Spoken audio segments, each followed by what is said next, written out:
શરૂઆત કરતા પહેલા એક નજર કરી આજના મુખ્ય સમાચાર પર।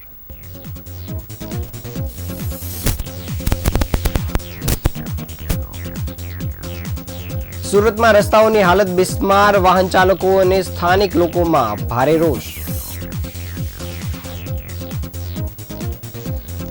4.30 કરોડનો માલ ઉધારમાં લઈ પેમેન્ટ કર્યા વિના નાસી જનાર શખ્સને પોલીસે ઝડપી પાડ્યો। 14 પડતર પ્રશ્નો અંગે સીએમને કરેલી રજૂઆતનું નિરાકરણ ન આવતા ભૂતપૂર્વ સૈનિકોનું ફરી વખત કલેક્ટરને આવેદન। ઉધના ભાટેના બ્રિજ પર કોલસાની માટી ભરેલો ઓવરલોડેડ ડમ્પર પલટી ખાતા ટ્રાફિક જામ સર્જાયો। ઉત્તરાણ પોલીસે કઠોર ગામ પાસેથી એમડી ડ્રગ્સ સાથે 2 ઇસમોને ઝડપી પાડ્યા।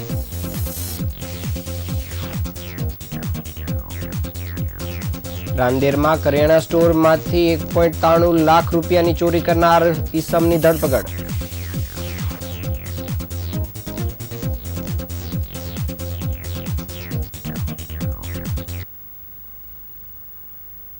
સમાચાર વિગતે જોઈએ। સુરત શહેરને સ્માર્ટ સિટી તરીકે ઓળખવામાં આવે છે, ત્યારે હાલમાં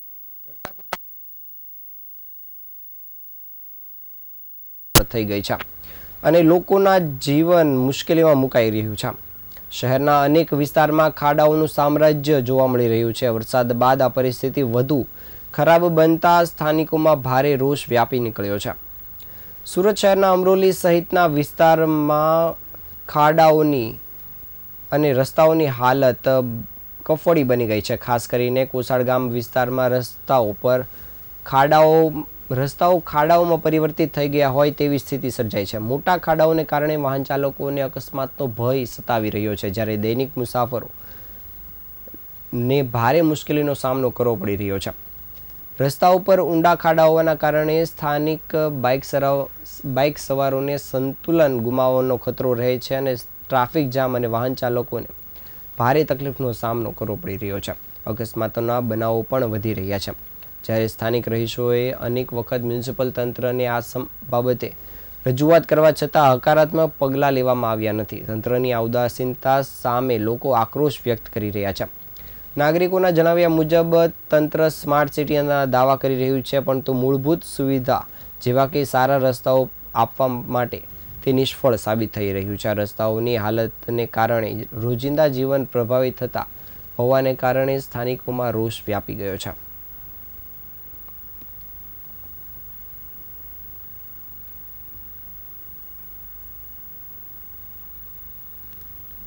સુરત શહેરની ઇકોસેલ ક્રાઇમ બ્રાન્ચ દ્વારા ડેનિમ જીન્સના કાપડના વેપારી સાથે 4.30 કરોડની છેતરપિંડી કરનાર આરોપીને પોલીસે ઝડપી પાડ્યો છે। પોલીસે આરોપીને દિલ્હી ખાતેથી ઝડપી પાડવામાં સફળતા મેળવી છે। આરોપીએ વેપારી પાસેથી કરોડોનો માલ ઉધારીમાં મેળવી પેમેન્ટ કર્યા વિના દુકાન અને મોબાઈલ ફોન બંધ કરી દીધા હતા।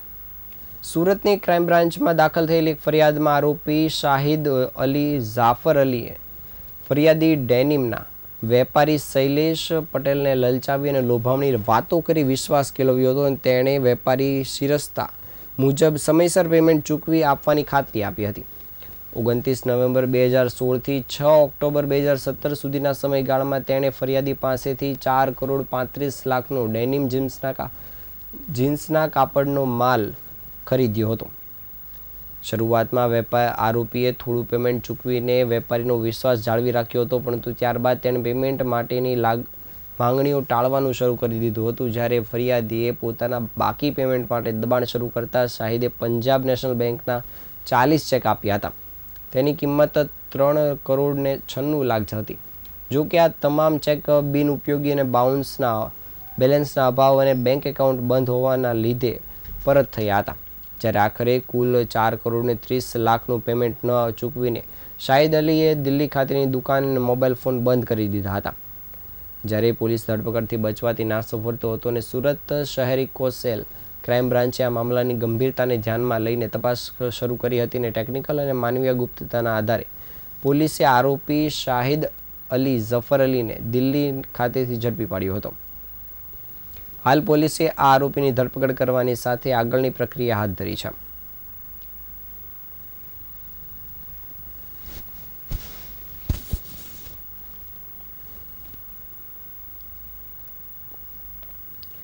માજી સૈનિક સેવા ફાઉન્ડેશન દ્વારા સુરત જિલ્લા કલેક્ટરને વિવિધ 14 જેટલા પડતર પ્રશ્નોના નિરાકરણ માટે આવેદનપત્ર પાઠવવામાં આવ્યું છે.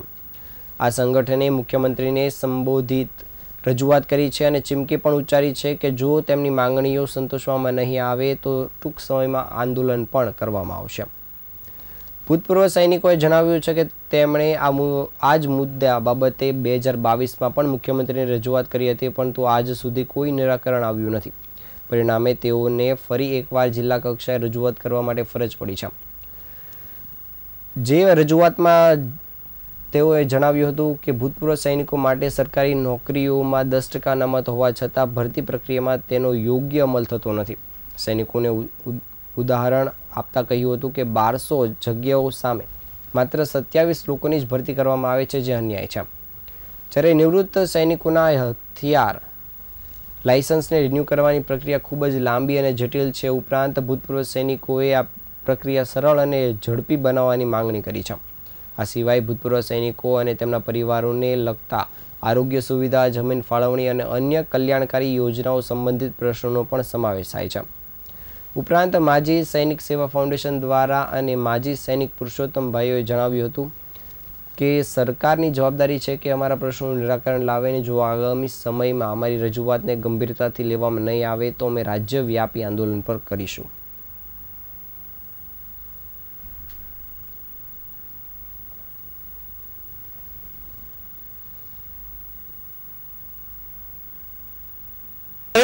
जय भारत। मेरा नाम पाटिल मुकेश, सूरत माजी सैनिक संगठन प्रमुख। हमारा ये कलेक्टर ऑफिस आने का जो हमारा 14 मुद्दे हैं उसमें से 6-7 मुद्दे अभी तक हल नहीं हुए हैं, उसकी वजह से हम यहाँ पे आना पड़ रहा है। उसके अलावा 2022 में भी यहाँ पे आए हुए थे। जो मुद्दे में हमारे को 10% अनामत मिलना चाहिए, कल ही LRD का रिजल्ट आया, उसके अंदर 1200 फौजी लेना होना चाहिए, उसमें ओनली फॉर 27 ही लिया गया है। इसके अलावा हमारी जब गवर्नमेंट जॉब लगने के बाद पेमेंट जो आर्मी से रिटायर होता है उसके बाद जो हमारा बेसिक है उससे स्टार्ट होना चाहिए, वो गुजरात गवर्नमेंट में अभी तक नहीं हो रहा है। अभी वो लोकल कॉन्ट्रैक्ट बेस पे हमारी पेमेंट कर रहे हैं।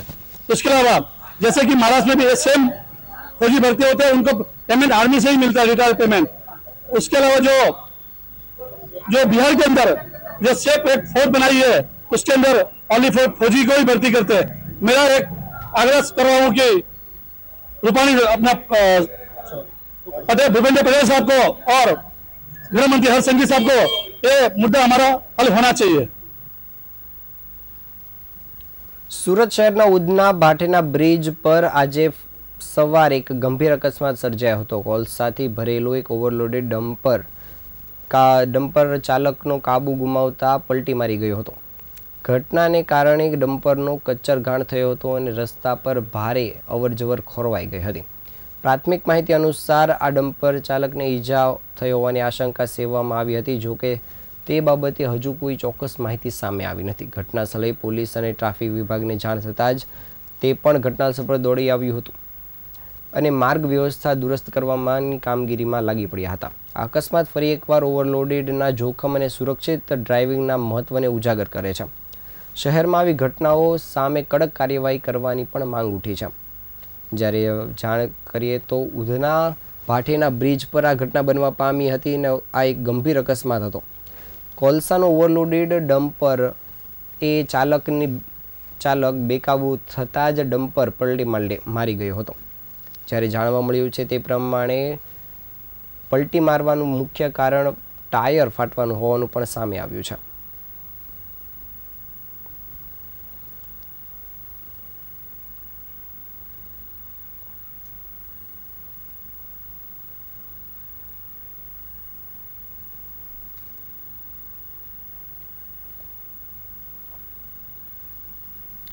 સુરત શહેરના ઉત્તરાણ પોલીસે ડ્રગ્સ વિરોધી અભિયાનમાં અંતર્ગત મોટી સફળતા મેળવી છે.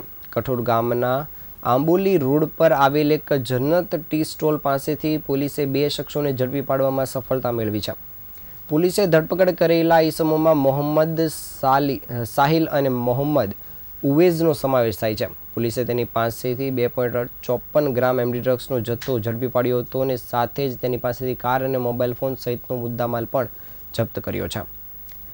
પોલીસે આરોપીઓની પૂછપરછ કરતા બંને આરોપીઓ અગાઉ ભરૂચ અને અંકલેશ્વર બી ડિવિઝન પોલીસ સ્ટેશનમાં ગુના નોંધાઈ ચૂકેલા હોવાનું પણ સામે આવ્યું છે.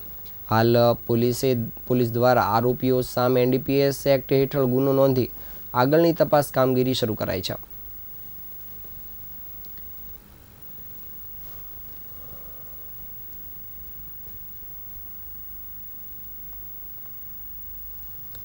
સુરતના રાંદેર વિસ્તારમાં કરિયાણા સ્ટોરમાંથી 1.93 લાખ રૂપિયાની ચોરી થઈ હતી, જે ગુનાનો ભેદ રાંદેર પોલીસે ઉકેલી કાઢ્યો છે. રાંદેર પોલીસે એક આરોપીની ધરપકડ કરી આગળની તપાસ કામગીરી શરૂ કરી છે. સુરત શહેરના રાંદેર સ્થિત પ્રશાંતનગર વિભાગ 1 પાસે આવેલ મહાલક્ષ્મી કિરાણા સ્ટોરમાં ચોરીની ઘટના બનવા પામી હતી. તસ્કર દ્વારા 1.93 લાખ રૂપિયાની મત્તાની ચોરી કરીને ફરાર થઈ ગયો હતો. આ મામલે રાંદેર પોલીસ મથકમાં ગુનો નોંધાયો હતો અને આ મામલે પોલીસ દ્વારા તપાસ કામગીરી શરૂ કરાઈ હતી. દરમિયાન પોલીસે આ ગુનાનો ભેદ ઉકેલી નાખ્યો છે. રાંદેર પોલીસની ટીમ દ્વારા આરોપી અમિત શ્રીરામ નિષાદને ઝડપી પાડવામાં આવ્યો છે. પોલીસે ઘરફોડ ચોરીમાં ગયેલ 1.93 લાખનો મુદ્દામાલ પણ કબજે કર્યો છે અને હાલ પોલીસે આરોપીની ધરપકડ કરવાની સાથે આગળની કાયદેસરની કાર્યવાહી શરૂ કરી છે.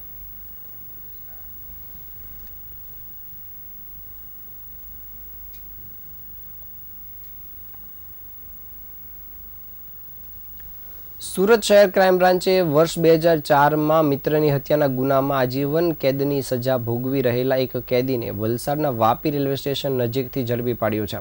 આ કેદી, જેનું નામ કમલેશ જાદવ છે, છેલ્લા 3 વર્ષથી પેરોલ જમ્પ કરી ફરાર હતો અને પોતે જેલમાં પાછો ન જાય તે માટે ભિક્ષુકનો વેશ ધારણ કરી ગુજરાતના વિવિધ શહેરોમાં છુપાઈ રહ્યો હતો.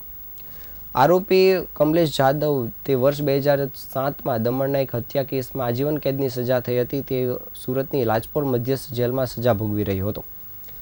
વર્ષ 2023ના રોજ તેને 45 દિવસની પેરોલ રજા મંજૂર થઈ હતી, પરંતુ રજા પૂરી થયા બાદ તે જેલમાં હાજર થયો ન હતો અને ફરાર થઈ ગયો હતો.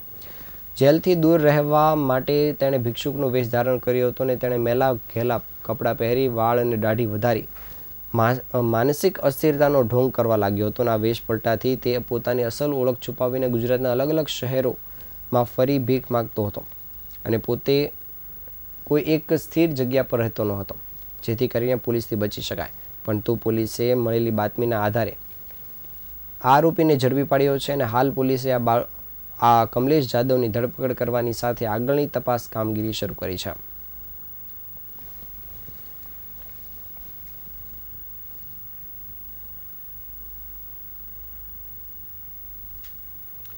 સુરત શહેરના સરથાણા પોલીસને મોટી સફળતા હાથ લાગી છે.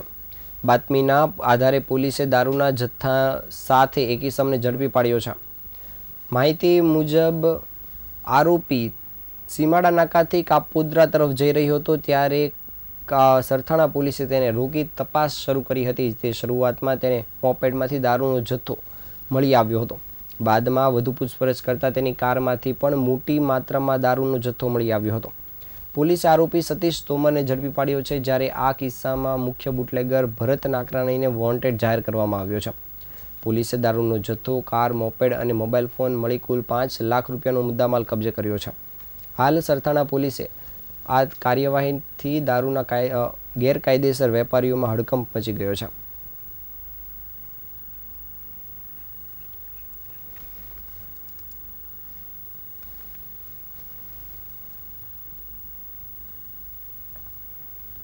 આ હતા આજના સમાચાર. નવા સમાચાર સાથે ફરી મળીશું. ત્યાં સુધી રજા આપશો. નમસ્કાર.